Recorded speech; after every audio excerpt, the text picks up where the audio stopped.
Ta recomenda ahora el ingeniero del ciudad Luis Vicente Despalo con el dueño del edificio del Viva Cinema para mandemolish ya con el mencionado edificio. Según con Despalo, después quema el edificio y inspección na sila con el structural stability del edificio y tamira sila que peligro ya causa accidente. Puera que ya quema ya bien daan ya también según el edificio. A total demolition of the Viva Theater. Kaya pa sa quema, and then el building is already an old building, an old edifice. Kung sa no, amo pa si antes sa Majestic Theater daw si. Antes, naara ka na si Viva Cinerama, yaman rehabilitate sila ko na si building.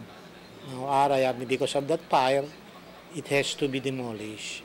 Según con Despalo, ya envía carta a su oficina con el dueño del edificio para informa sobre con el de su recomendación. Tamanda según sila man demolish con el edificio na más temprano tiempo. Yesterday afternoon lang siya. El carta escribió kanila because of the inspection made by my engineers. Puera con el edificio del Viva Cinema, ta recomenda también si Despalo para man demolish con el AK3 y 4 piso del Unisales, kaya man umit también na quema.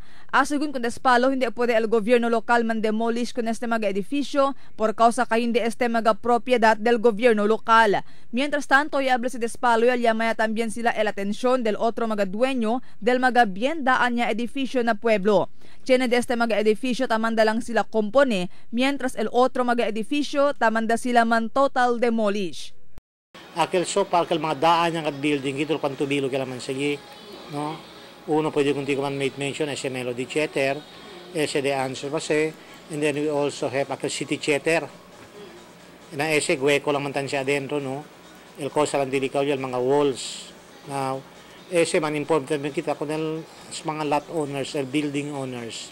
Marifita Mayo, Dateline Zamboanga.